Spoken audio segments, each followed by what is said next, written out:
The River Volta, a major river in Ghana, routes its course through the country from the north to the south on an approximately 61,000 square mile journey. The river takes its source from Burkina Faso, Togo, Benin, and to a lesser extent Côte d'Ivoire and Mali. In 1915, a gorge down south of the River Volta was discovered to offer a potential for a hydroelectric dam by geologist Sir Albert Ernest Kitson. The realization of the concept for the dam following its discovery went through many challenges and threats. Thankfully, after many years of research and debates on its viability, in 1961, the hope for its realization was brought to life by the elected president of independent Ghana, Dr. Kwame Nkrumah, who adopted the Volta River hydropower project to grandly represent the beginning of Ghana's new and growing economy. After many further extensive research and reports ordered by Dr. Nkrumah on the Volta River project, the approved plan was the construction of a dam at Agena, whose resulting lake formation behind the dam would be the largest man-made lake in the world. The lake, aside offering electricity, was to bring with it many benefits such as large-scale agriculture, including fish farming, river transport and tourism. Unfortunately, the lake when formed would displace 740 villages and about 80,000 people along with their livelihoods. With perseverance and an attitude that would overcome every adversity, the project was seen to completion. And today, the Akosombo Dam is one of the most important landmarks and self-sustained projects in the history of Ghana.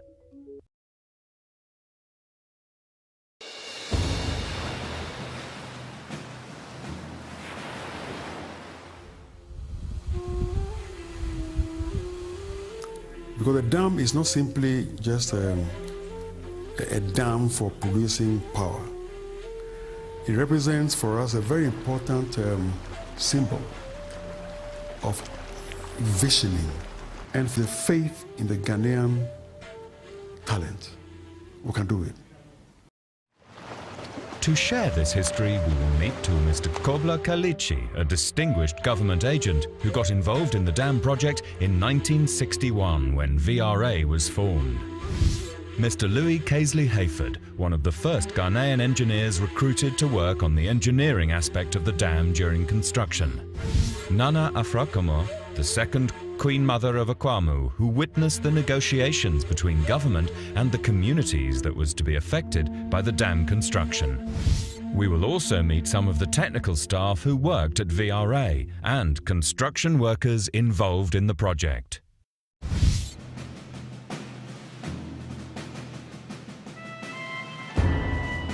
Bauxite relies on large volume of power for its conversion into alumina.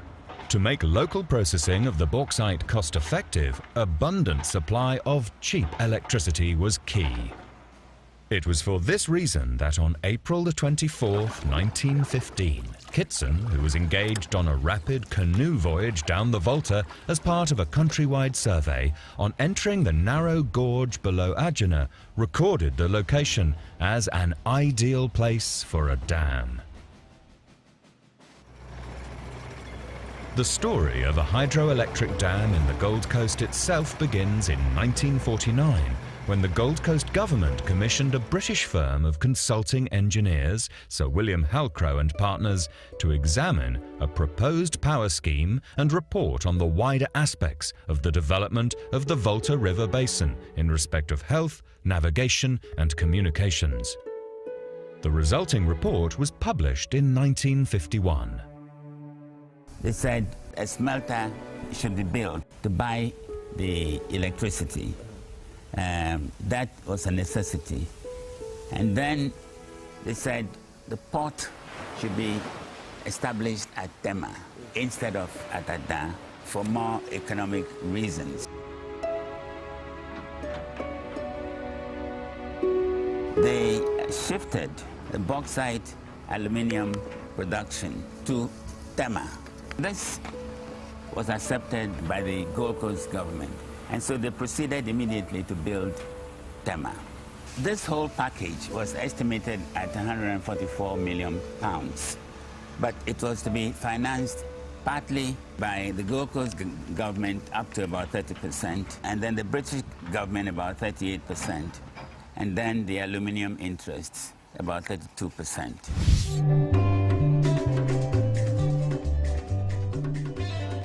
To win the support of the Gold Coast people and the international communities on the Volta River project, a special mobile exhibition was mounted for a period of 2 years.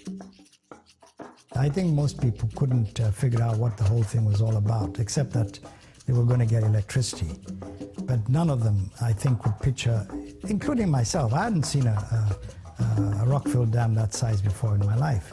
In 1951, the Volta River project exhibition was brought to our school in Oda, and I was there. I went round, and it generated interest in me, even though I didn't understand what it was about.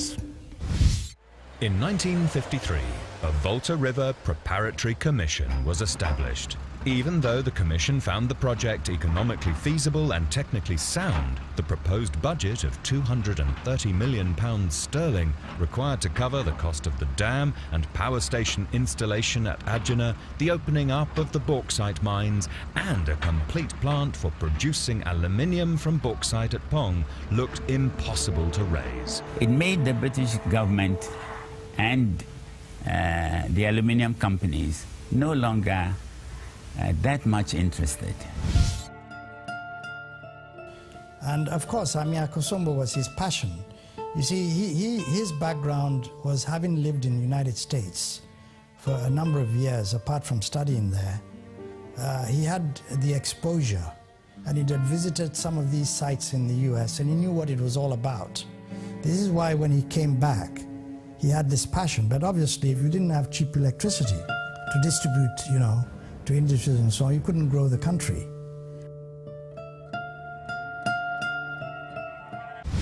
The Gogo to be played on all occasions. Ghana, as a young and independent country, could not raise the entire amount from its own national purse. What is important for you to know is that Ghana undertook to finance 50% of the cost of Akosombo from its own budgetary resources. In 1958, Dr. Nkrumah, on an official visit to the United States of America, used the opportunity to discuss the importance of the project with President Eisenhower. By the end of Dr. Nkrumah's visit, a US firm of consulting engineers, the Henry J. Kaiser Company, had been signed by Ghana and the United States to undertake reassessment of the engineering aspect of the project and cost. In March 1959, 7 months after Dr. Nkrumah's visit to the USA, Kaiser consultants submitted their recommendations. A hydroelectric dam to be constructed at the gorge below Agena as recommended by Kitson. 2 other hydro dams could be constructed in Akose and Bui, all on the Volta River. Aluminium smelter to be sited at Tema instead of Pong due to the construction of the harbour on Tema. Abandon the proposal to use the local bauxite and import alumina until revenue from the industry made it possible to mine and refine the local bauxite into alumina. Install a 500-mile network transmission line covering the whole of southern Ghana. A business plan which government was sure would yield a good return on investment for any investor was drawn up as part of the bid. You needed a very big consumer of that electricity, you see. So this was why they entered into negotiations with Kaisers for the aluminium smelter Valco. And the initial power agreement, again, that is stuff that Mr. Kalitsi was involved with in those days. They negotiated like crazy to get the cheapest price, because they without them the thing wouldn't happen. They enabled it, they made it happen. The shareholders of Valco invested $12 million. Then the shareholders took loans of $20 million. And then the Exim Bank gave them a loan of $96 million, altogether making $128 million. And this was how it was done. In his vision to ensure the Volta River project was founded on a strong foundation and with the much-needed authority to operate without interference, Prime Minister Nkrumah in April 1961 moved Parliament to pass the Volta River Development Act, establishing Volta River Authority, VRA, as a statutory corporation. VRA's mandate was to plan and execute the development of the Volta River, oversee the construction and operation of the dam, power station and transmission system, be responsible for the 3,275 square mile lake behind the dam and develop the lake for fishing, transport and communication, as well as providing health and welfare services to the people along the lake. Our first job was to complete arrangements for mobilizing the funds, getting the documents signed and all that. And then making arrangements for setting up the management structure of the institution, recruiting the engineers, financiers, all the other people who would work on the project. With the location of the dam established and funding secured, it was time to start the construction process. VRA put out tenders worldwide seeking experienced contractors who would undertake the construction work. So many bids were brought in, examined, and eventually Impregilo, which is a company composed of Impresa Girola Lodigiani, won the contract. Interestingly enough, the Americans were appointed, Kaiser Engineers, as the consultants. So they actually did the design of the whole project. All the early investigation, the geological work and so on, was done by them with the assistance of the Geological Surveys Department in Accra. And they did all the design and then supervised the construction. Once the contract had been awarded, the next task was to recruit the workforce who would assist with the construction. Fortunately, at the time, there was a good supply of quality workforce.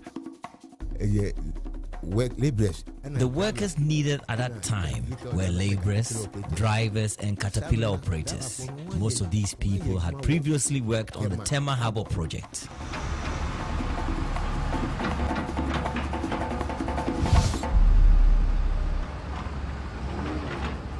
We knew that it would open the gates for a major development. So I would say that Ghanaian workers played their role very well. The magnitude of the project, along with its prestige, also excited the locals within the surrounding communities who lobbied for a share of the manual workforce being recruited at the time. By the time construction had commenced, the Akosombo town had been fairly developed with residential facilities for the different levels of workforce working on the site at the time. They built a small township at the top of the hill, which was reserved exclusively for the consultants. And Impregilo people were staying at the top. That's why we get community 1 and 2. The top is 1, down here 2. So you had, all these Americans. There were a few non-white people amongst them. There were 1 or 2 from Brazil and so on, who were all living on the site. And then, of course, the rest of it, which was occupied by the contractor, the Italians, up at the top there. And, those of us who went there in the early days to do with resettlement, we had to organize the township. Akosombo township had to be organized.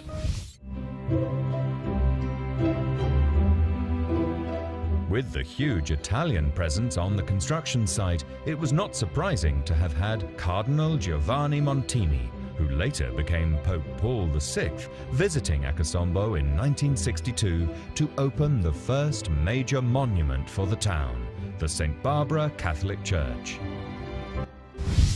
The Cardinal was quoted as saying during his visit that the Volta River project was a monument of nations working together, a symbol of the brotherhood of nations, a sign of peace and progress.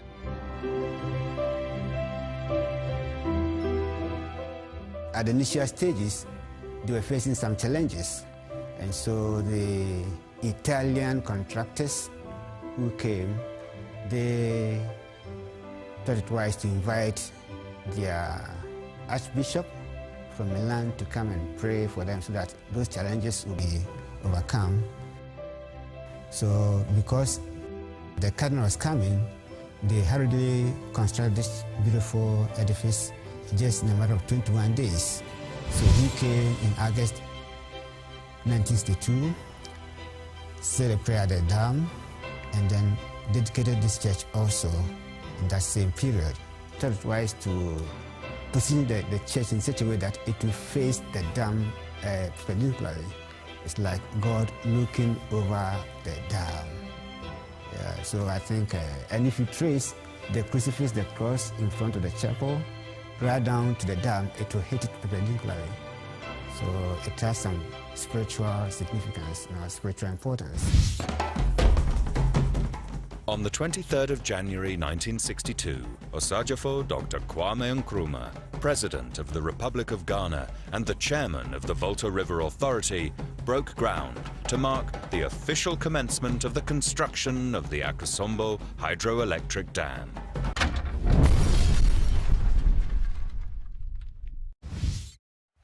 The lake that would form behind the dam was to cover 8,482 square kilometers and become the largest man-made lake in the world.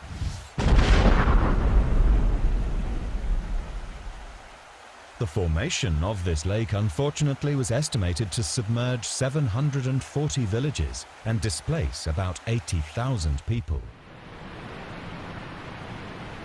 VRA had anticipated these effects and had taken steps to find ways of minimizing the disruptive effect on these communities.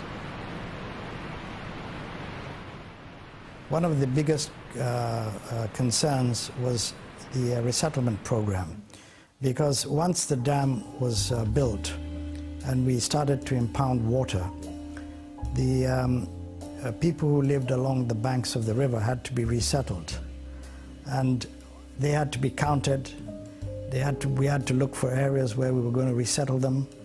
The resettlement towns had to be designed.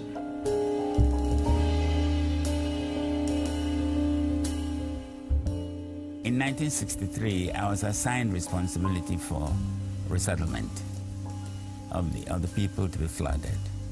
So that meant carrying out surveys, identifying those to be flooded, making plans. This I did. I set up a resettlement organization.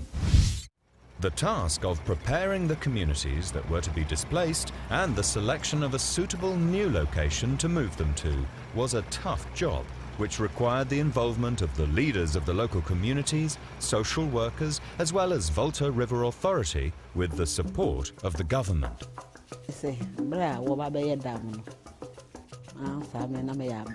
I was a child then when the construction started. My uncle was Nana Kwafo Okoto II. I understood everything that was going on. After consulting him, he gave them the land for the construction.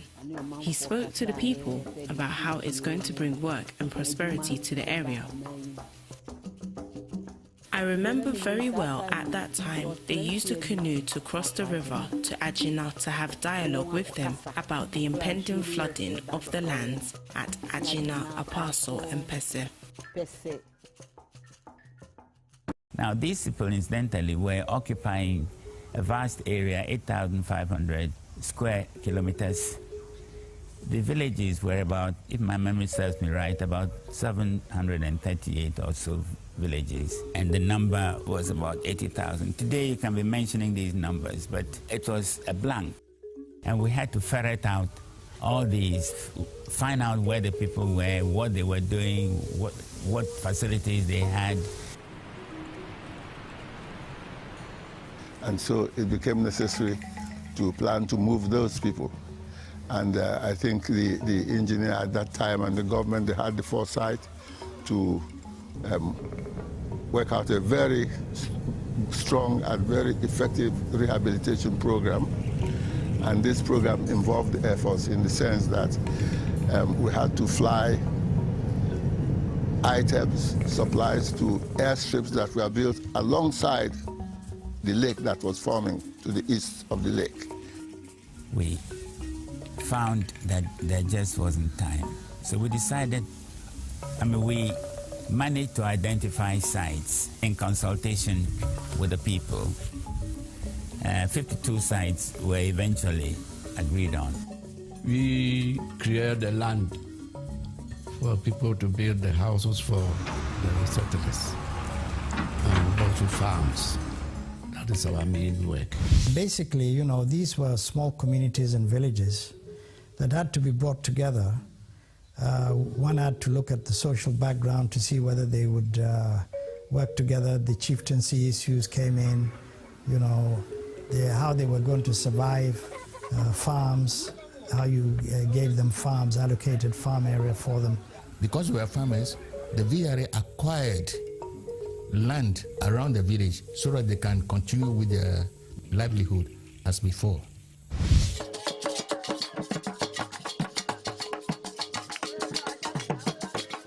In 1962-63, when they actually killed the delegation, they said they were from VRA. But because of the voter leak, they are constructing a dam for Ghana, and as such, our lands will be affected. So they will automatically evacuate us from where we were staying. So they have come to make service. First, the first thing they did was numbering of our houses. Having agreed with the people on the sites, we decided that we would give the people the beginnings of houses in beginnings of towns. So we gave everybody who was affected a kind of what we call in the VRA a nuclear house, to make sure that at least nobody was flooded out. Back at the construction site, work was progressing steadily. Equipment and machinery for the construction work had been sourced from across the world, using the best equipment and technology available at the time. Most of the mechanical equipment came from Japan because it was put on international tender. The Japanese won the contract. The electrical equipment came from the United States, General Electric. The Canadian instructors went in for people who were working, especially those of us who were working with electricity department. We have some technical background.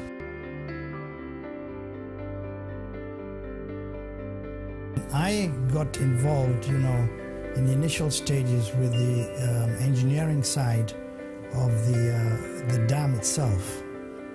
The contract documents, all the drawings, organizing these in a proper manner so that they could be accessed.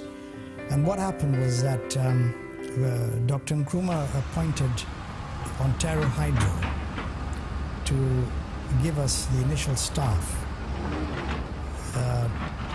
to cover the construction period, and then later on also the actual commissioning and running of the plant. And one of the, apart from them supervising as Volta River Authority, whilst the consultant was there, the construction of the dam, they had to set up all these new departments. So they were mainly people who were taken from Ontario Hydro in Canada, from Toronto.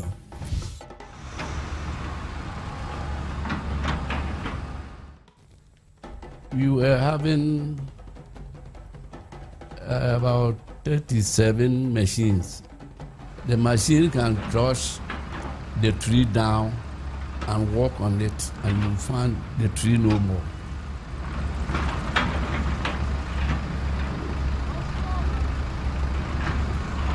I would say that our people responded very well. I suspect that perhaps we were paid a little more than other people in the country. In other words, the wage levels were also such as to make VRA a popular place. Everybody wanted to come to VRA.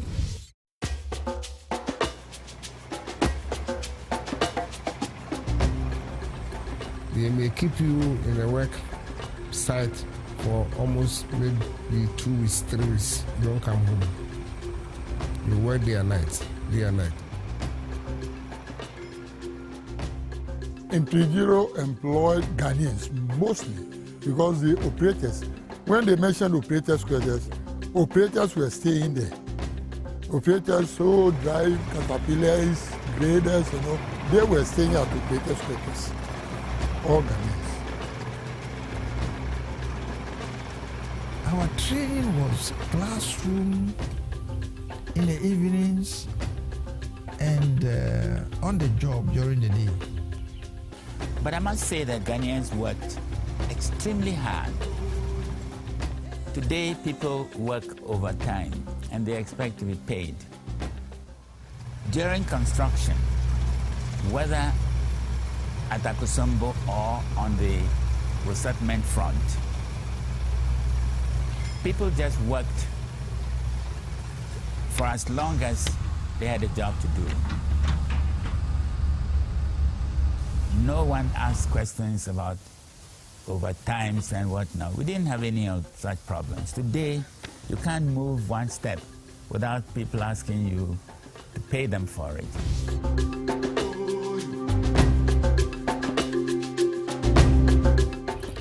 So that aspect of working with the contractor was very useful.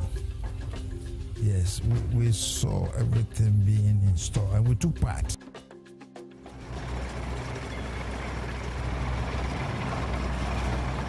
The Volta River hydroelectric dam at Akosombo was a gravity rock-fill type. The reason for this type of dam was a practical one, as the materials were readily available. The rocks in the Akosombo Gorge were very hard and could be broken into workable boulders. Additionally, there was plenty of lighter rocky material for compacting purposes and unlimited quantity of river sand and adequate deposits of good clay for the impervious dam core. The gorge, where the dam went across, was quite wide. So the American design team decided that they had to build what's called a rock-fill dam. And essentially what it meant was that you had rocks downstream and upstream, and in the middle you had compacted soil. I'm using, make it easy, laterite, as it was called, which was the core, which prevented the water from flowing through the dam. And it was one of the largest rock-fill dams being built in the world at that time.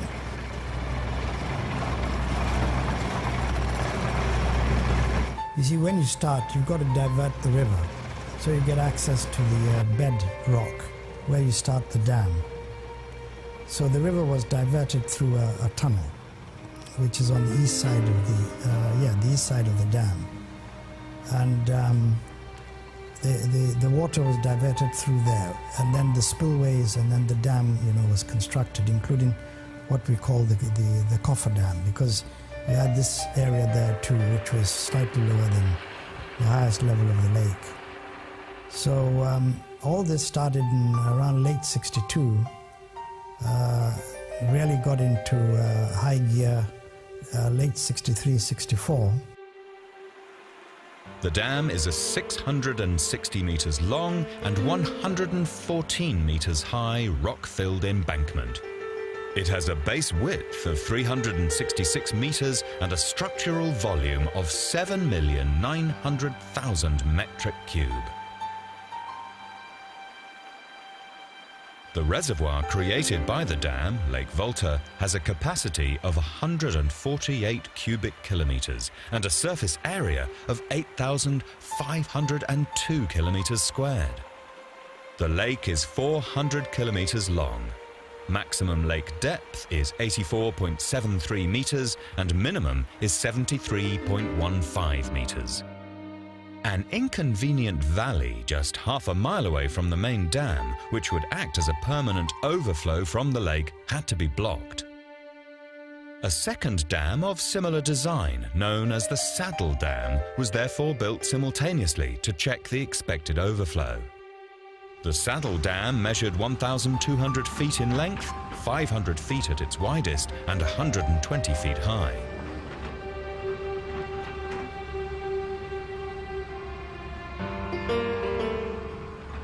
On the east side of the dam are two adjacent spillways that can discharge approximately 34,000 cubic meters of water. Each spillway contains 6 11.5 meters wide and 13.7 meters tall steel floodgates.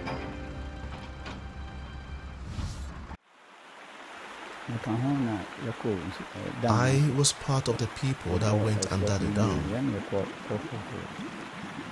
When they finished the scaffolding, we went under the river to wash the riverbed.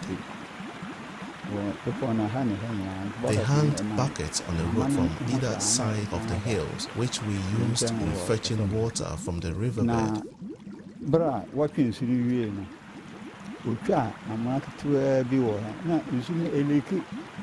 When we finished throwing the water, we noticed a leakage, so we made small holes in the riverbed and fixed 2 water pump machines to drain the water out.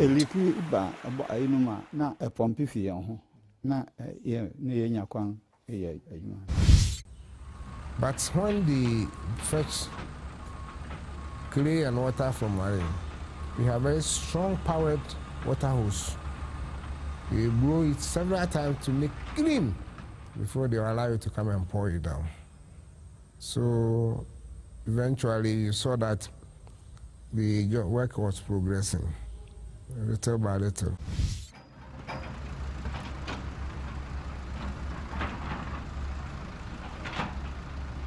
When they put the gravels and the sand and then clay, they covered the first footing with tarpaulin throughout and putting heavy machines for about 1 week. By that time, they were preparing for the materials. The sand, the materials, the clay and the rocks were fetched from marine, where you see when you are getting into the differences.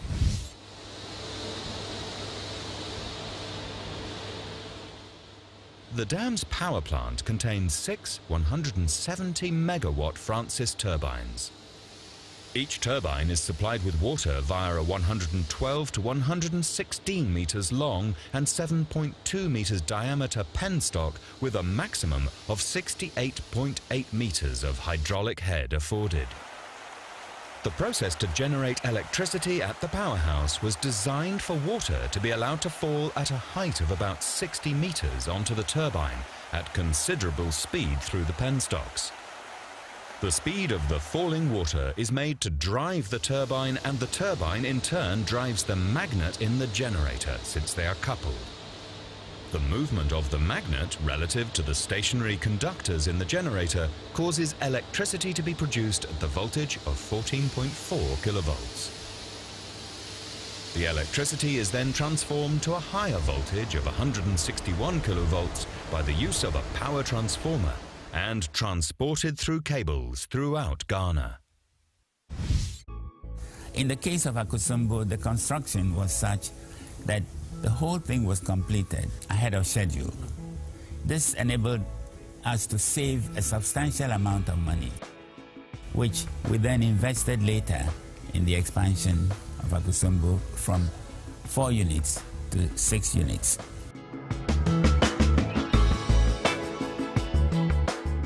The credibility factor, as far as the smelter was concerned, was very questionable. They didn't think we could run that plant. I remember some people who would come there and say, there's no way you Ghanaians can run this plant. It's too big for you. You just don't have the experience. You've got to have the white guys there, virtually forever.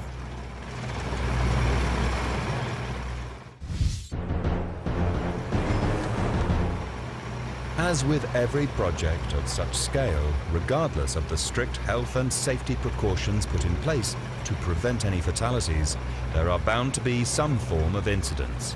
Unfortunately, the Volta River project was no different. We had a very bad explosion there, which killed a lot of people. Boom. But then many people were working.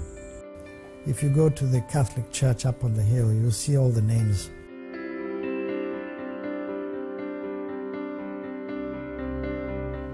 On the 15th of February, there was a disaster just about the 15th February 1966. That was about the time they had almost completed the dam and they were about to commission it. There was an accident, there was a blast, and about 10 people died on that day. It was caused by leakage of methane gas, which, for some reason hadn't been detected. And I think there was some welding work which ignited a spark, and we had this huge explosion.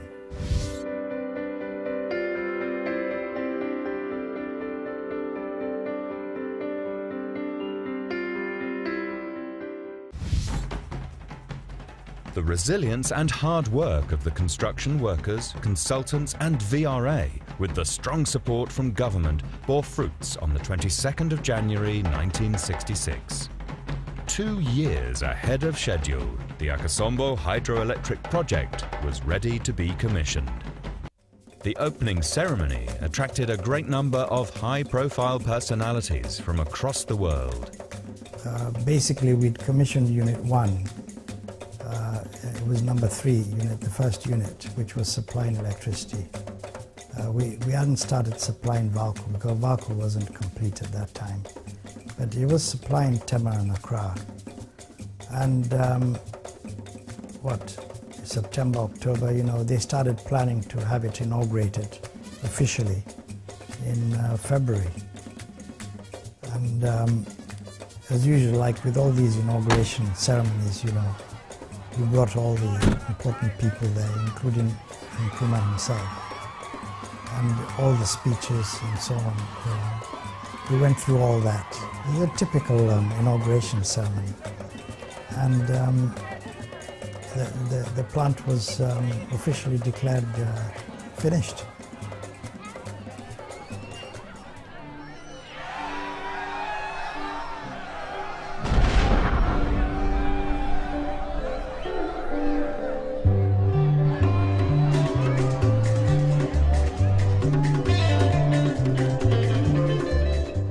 We did some tests before, obviously, but when it came to actually demonstrating that we'd had the first unit was actually generating electricity, we took Nkrumah to Akosombo. And those guys there, including myself, were with him when we showed him how to switch on the first unit. So then he switched it on and actually saw the electricity flow. So he knew that, we'd got to that stage. "50 years and beyond since the establishment of VRA, the authority is poised to improve on its mandate to ensure cheap form of energy supply for Ghana." From VRA, we are also in the process of adding on a lot of generation. I must say government itself has assisted to build what we call the Takrady 3, is a 132 megawatt plant, Takrady 3 power plant. Even though the sector, the energy sector has been reformed to allow IPPs in independent power producers, we as VRA, which is a government institution, we are not waiting for the IPPs to come, because if they don't come, the country is in trouble. So we are behaving as if they are not coming. If they come and complement whatever we are doing. But if they don't come, we don't want our people, we don't want development to suffer in this country, and that is what we've been doing. Looking back, a number of proposals laid out during the planning of the Volta River project have not been fully achieved, and some that were implemented also abandoned after years of neglect. The resettlement exercise also left an ongoing dispute between VRA and the resettled communities on receipt of compensations. The country has not been able to implement a serious irrigation. There are small bits of irrigation on the Accra Plains. The water transport, that a port was built at Akosombo and at Bwepe and at Yape. Volta Lake Transport Company has been established. Bauxite had not been developed like was envisaged because we missed the boat from the beginning. The plans changed the moment Nkrumah accepted the strategy of VRA supplying power to VALCO, and therefore he had expectation that within about 10 years they will be able to build an alumina plant. Well, we never built an alumina plant. Kwame Nkrumah envisaged many great things coming out of the development of the lake, and I would agree that we have not reached that potential by any means.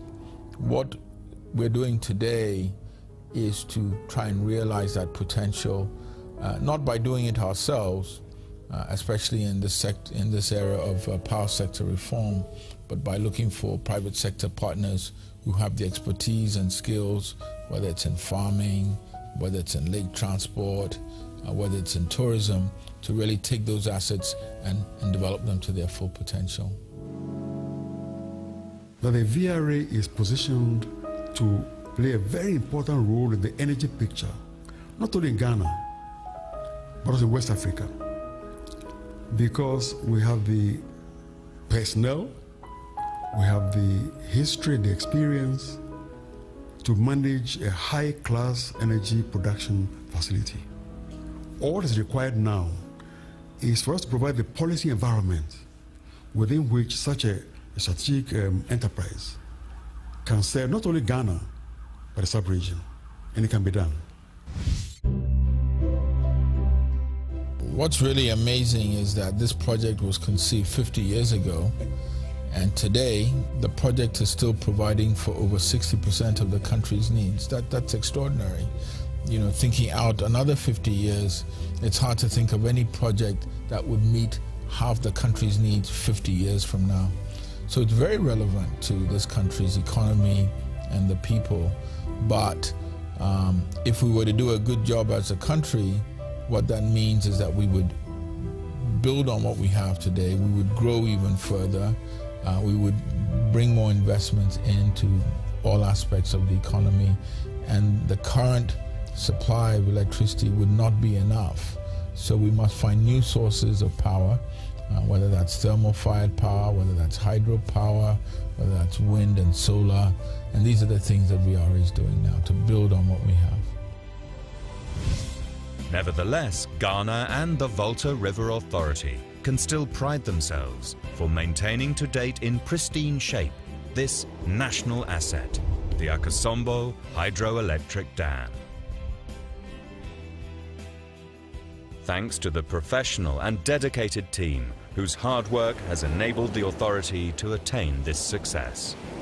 For VRA, this is not the end, but to move in time with technology to guarantee a better future for all Ghanaians in the provision of stable power supply.